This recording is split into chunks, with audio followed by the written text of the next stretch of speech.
All right, guys, welcome to another episode of the Limitless Mindset Podcast. Before we get started, I just want to give a quick thank you for those of you guys that are always commenting, sharing, passing the message along with those that you think may benefit from it. I see the comments, I see the DMs, I appreciate all of it. So just wanted to take a quick moment to say thank you guys so much. Just trying to help get the message out, help some of you guys with your mindset, your business, and share some of the things that I've learned along the way and pass the knowledge down. So again, thank you. I wanted to hop on here today and share a quick story, something that happened this week that I think is completely relevant to some of you guys that are just starting out, whether you're going down the self-employment journey or maybe you're working with a company and you're kind of contemplating on where you guys want to go. Today's message is going to hopefully help dial some of that in and at least give you guys a different perspective and a way to think when considering what opportunities you guys have on the table. So my son, he's 14. He finally went out and got his very first job this summer. He approached me and, said he had wanted to go work. And of course I said, hey, that's awesome. Great job. Passed him a phone number, some people I knew, some friends of mine that own some companies. And he actually took the initiative to reach out to a few of them and ask for a job. Thankfully, one of my friends, shout out to JP, ended up picking him up and letting him do some grunt work around his shop and give him the opportunity. So my son was super excited. And as we were on our way to work the other day, we were talking about it and he was talking about his wage and what he was going to get paid and if there was other potential opportunities out there, if he didn't like doing something like this exactly. And we got on the topic and I said, one thing you're not taking into consideration is the opportunity that you have in front of you. So for example, let's say he was making $14 an hour at this job. His mentality would be, well, if I can go make 15 or 16 bucks an hour at McDonald's, why don't I just go do that? And obviously, I'm always a proponent of you going out and trying to scale your income as much as possible and chase opportunities.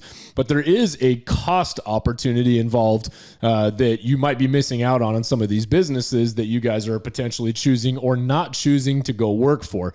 And the way that I broke it down to him was that the experience, the people you're going to be around, the skill sets you're going to acquire, the people that you're going to observe running a business behind the scenes in his current position would cost him so much more money if he didn't have that experience down the road, because he's going to learn some pretty valuable skill sets and he's being surrounded with some pretty high value people, because a lot of people go into my friend's business. They bring a lot of, high-end vehicles. They're small business owners.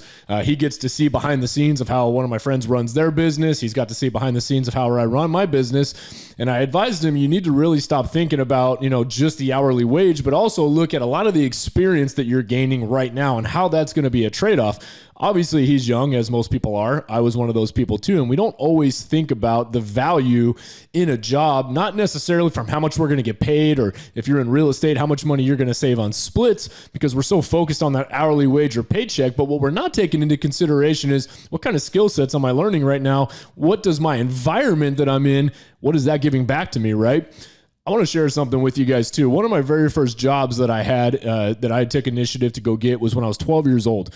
My parents, always gave the famous line, if you want that, you need to go get a job, right? And for me, I wanted some decent clothes. We didn't grow up with a whole lot. I didn't have the nice name brand stuff. I was wearing the Payless shoes and, the old t-shirts and things like that nature. And all my friends at school, some of them had the nicer shoes, the nicer Nikes, the nicer Vans, the nice pair of jeans, that were 60, 70 bucks at the time, and my parents just couldn't afford it. So their famous line was, well, if you want those things, you got to go work for it.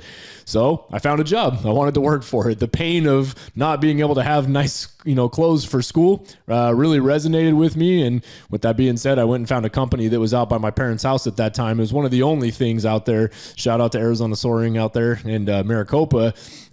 For whatever reason, the owner of that company, his name was Bruce at the time, took a chance on me. He saw a young 12-year-old kid, and I don't know what he saw in me, but I rode my bike up to that place and asked if I could have a job. And he's like, yeah, we have a lineman position is what it is. And what that position is I would have to get there in the mornings on weekends, and I would push airplanes out of the hangar, these gliders, and my job was to wash them. My job was when they would land on the runway, I'd help push them back onto the runway into parking spots, things of that nature. The kicker was, guys, I was only getting paid $2 an hour at this time, right? Which at 12 years old, one would consider to be pretty decent money. But there's something that I learned that was extremely valuable in that job that, looking back, had I not learned that, I can't say that I would be as successful as I am today, because one of these main skill sets that I learned was how to deal with people at a very young age, right? This is where I scaled up in a leadership position in management pretty quickly, was through a variety of opportunities that I was given along the way. But that was one of the very first things that I was given as an opportunity to kind of see the impact of your personality and customer service on your income. So back to what I was saying, I was getting paid $2 an hour at this job. However, where I really made my money at was on tips. The better job I did, the more polite I was to customers. When they come in and they would land their private airplanes, I would take the plane, I would help them push it into parking spots, I would clean it, I would get some cleaning elements out, wash the bugs off of it, things like that. If they were loading their planes up and disassembling them and hauling them out of the airport onto trailers, I would help do that.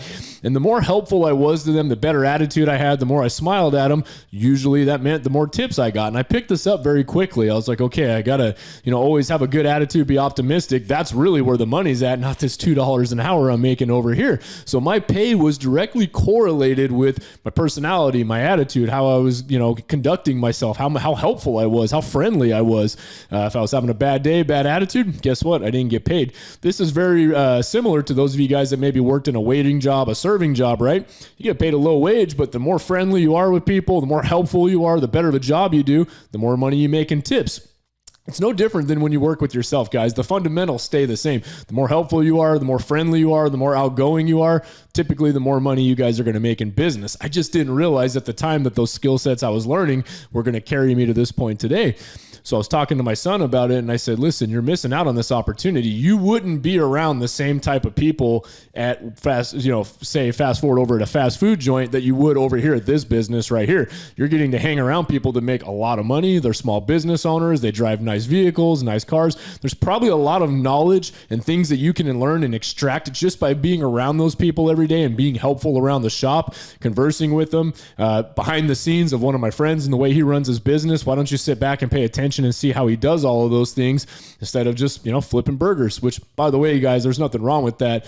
Just the point of this message is what's the cost opportunity you're missing, right? In a job position like what he's in right now, there's a huge upside. Yes, it may not always be financially the hour wage, but what's he learning, right? What's the cost of education that you're getting? So I would invite you guys to really consider this in your guys' current position and where you guys are working at, and think above, maybe I'm not making the exact amount of money that I want to make, but what other opportunities am I benefiting from by working here at this company aside from just a paycheck, right? If you were smart about it, you guys would be taking a lot of that knowledge, that information, things that company has provided as a community for you to come work within and learn from that, right? That's no different than you going and paying for a college degree. You're there to learn. You're going to pay for that. It's no different. You're just paying in a form of a reduced wage to learn things. So how this translates, by the way, for those of you guys that are listening that are in the real estate world, maybe you're a realtor, maybe you guys are a lender, things of that nature. I get this a lot now as a brokerage owner. One of the very first questions I get is, what's your splits? How much is your splits? What do you got for me, right? And that right there is always a red flag for me when people come in. And one of the very first questions that they have for me is, what's my cost? How much money do I save them? Because all I'm hearing is, you're here for you. That's it. You're not here to actually learn anything or benefit from me, or you don't see the value in all of the things that we provide as a company to you. There's a reason you tend to pay splits at any brokerage. Is it should be based on the value that they provide in the resources and the tools. The higher the split, the more value, the more resources, the more tools, the more education you should be provided, all the way down to the other side of the spectrum on a flat fee. Where you get pretty much damn near nothing, guys, because I came from that environment, so I completely understand. And I didn't expect them to really give me a whole lot for a flat fee environment too. But what I can tell you is it cost me a lot. Being in that environment, not being around people that were high performers, not being around people that were running a business at scale, not being around somebody that can train me on lead gen, people that can train me on conversations, having a team leader, a broker that would actually get in a vehicle and help me go close some deals and give me some OJT on the job training. Most of that is non-existent in these flat fee brokerages. So while I thought I was saving myself some money on the front end, well, I think when I get my license, I'll just go over here to this flat fee brokerage. And I did okay. I figured it out along my way. I can't help but think of how much money I actually lost along the way trying to just figure things out on my way, instead of maybe, going into a brokerage that, maybe had a little bit higher in fees, but they gave me so many more resources, right? Maybe they gave me a CRM that I didn't have to pay for, and they trained me on it. They taught me how to properly lead gen. They taught me how to properly close deals, right? Instead of all those appointments I went on that I didn't understand how to close a deal, I could have had a team leader, a coach go along with me, or the broker, and teach me how to do this. So this is something that I would think very much on what you guys can do and the value that you guys provide, or that the company you guys are going to work for will provide when you guys are going into this. Don't always look at how much money can I save? What job can pay me the absolute most? You guys really need to look at things from a well-rounded situation and say, what can I learn from this job? What resources do I have available? Yeah, I might pay a little higher slits, but I'm getting better training. I'm getting better resources. I'm getting better community. I'm getting better environment. It's like the age-old question.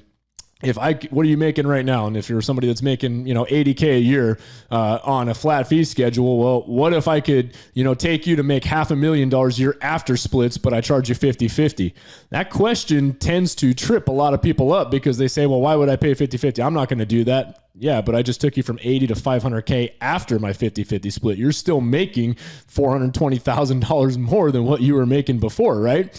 So this is a question I would ask myself when you guys go into this is what opportunity cost am I missing? Am I thinking only from a financial standpoint, and am I not taking into consideration the cost of education that I'm actually gaining in this position and combining that with my income, right? You're either going to have to pay for mentors, you're going to have to pay for tutors.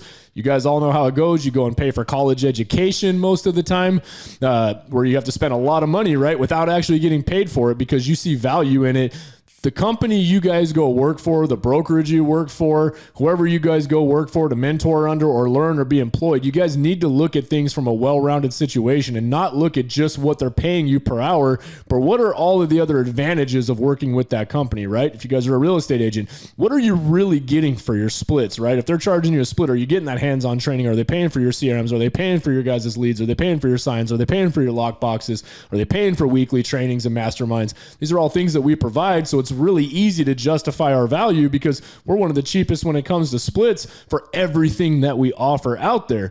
But a lot of people tend to shy away from that because they hear the word split, right? So it comes down to the value, guys. Really pay attention to what it is that you are getting. Don't look at things just from a monetary standpoint, but look at things from an opportunity standpoint and what resources are available in that job that will help you guys grow to the next level and continue down the path of career progression rather than just trying to figure this kind of stuff out on your own. As always, thank you guys for listening. Hopefully this adds some value to you guys and gives you guys a different perspective. And I really appreciate the comments, likes, and shares. That's all I ask is if you found value in this, please share it with somebody you think that would benefit from hearing this. And as always, if you guys are looking to join a like-minded community of individuals, total group of badasses, small business owners, real estate professionals, title holders, representatives, lending, all of things small business, guys. We have an amazing collaborative group that I've created. We get in there and do private coaching. You guys can find more details on that at www.blakeclark.com. As always, guys, I hope you get out there. Let's crush it.